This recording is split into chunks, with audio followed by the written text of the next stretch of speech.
Waiting. As a species, we are generally not very good at waiting. For many of us, when we think about waiting, we suddenly find ourselves transported to a doctor's waiting room, silently stewing as we mindlessly flip through the July 2021 issue of Vanity Fair. And nobody wants that. Yet waiting is a central theme of Advent, this season of preparation and expectation and anticipation that begins on this very day. Now, some of you know that I write all of my sermons at Pump House Coffee Roasters over in West Palm Beach. I literally can't write sermons or anything else for that matter without a steaming mug of freshly brewed black coffee. And as I headed over there this week, I started to think about the whole notion of Advent waiting. I clearly wasn't paying attention to the clock, however, because I drove down Royal Palm Way just as the bridge was going up. And I thought, great. Now I get to think about waiting while waiting for the bridge to go back down, while waiting to write a sermon about waiting. It's just so very meta. All of which only proved once again that we are an impatient people. We don't like to wait. We don't have time to wait. We don't want to wait. We much prefer the instant gratification of the immediate rather than the delayed gratification of the one who patiently waits. Which is why, from a spiritual perspective, we so need this holy season. You can't rush home after church today, light all 4 candles on your Advent wreath and call it Christmas. It just doesn't work that way. We have to slow down, settle in, and wait. But this begs the question, what exactly are we waiting for? At one level, it's obvious we're waiting for Christmas. If we embrace our inner child, we're waiting to rip all the wrapping paper off the presents under the tree. But the dual nature of Advent, as celebrated by Christians for millennia, tells us that we aren't just waiting for the baby Jesus to arrive at the manger in Bethlehem. We are also waiting for the return of Jesus at the end of the age.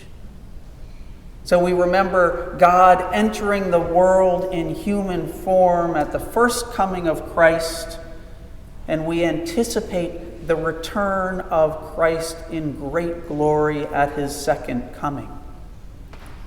Of course, we like to focus more on the first coming, the one we all know about, the one that gives us Christmas pageants and swaddling clothes and silent night. But we're not so sure about that second coming, the one where the risen Christ will come again to judge the earth. That one makes us a little nervous. Partly because it's rooted in uncertainty. Jesus himself cautions us about trying to figure out precisely when the fulfillment and fullness of God's vision will come to pass.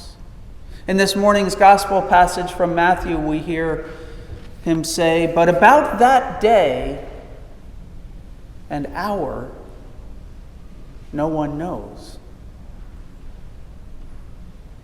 But the idea of Jesus' return also makes us nervous because the whole concept of judgment is terrifying. Now, it doesn't help that preachers have long used the fear of God's judgment to keep their flocks in line. or that we've all seen works of medieval art depicting the Last Judgment as a terrifying tableau of fire, demons, and despair, literally the stuff of nightmares. But here's the thing about judgment. It's not the provenance of an angry God intent on scaring us straight. That's not how God, as revealed through Jesus Christ, operates. Jesus will return again to judge the world, yes, but it is a judgment of grace and love, not of wrath and vengeance. And that is indeed good news. Because of course we can't measure up. We can't earn our way into God's good graces. But Jesus has already done the hard work for us on the cross. And ours is simply to know Jesus, to imitate Jesus, and to follow Jesus as best we can. And so we wait. Not idly or without hope, but with the promise of greater things yet to come. Because Christ has died, Christ is risen, Christ will come again. And thank God for that. The other piece of this is that Advent waiting is nothing like doctor's waiting room waiting. Because as we wait, we also prepare. We actively prepare to receive the Christ child anew in our hearts. And throughout our lives, we prepare for Christ's return in glory. So how do we do that? Fortunately, St. Paul has some things to say on the subject. Over and over again, as we heard in our reading from Romans, over and over again, St. Paul urges us to put on Christ, to clothe ourselves in his life and love. He speaks of donning the armor of light, the armor of God, of wrapping ourselves in the very character of Christ. We do this daily by choosing to let Jesus' life shape our own life. We do this through prayer, by allowing the mind of Christ to settle over our own restless thoughts. We do it through regular worship, returning again and again to the table where Christ nurtures our souls.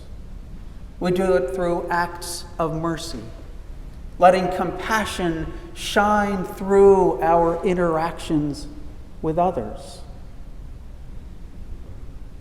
And all of this dovetails beautifully with the devotional practices of Advent, of worshiping together, of setting aside the time to attend our upcoming Advent retreat, of joining us for Advent lessons and carols, of praying regularly.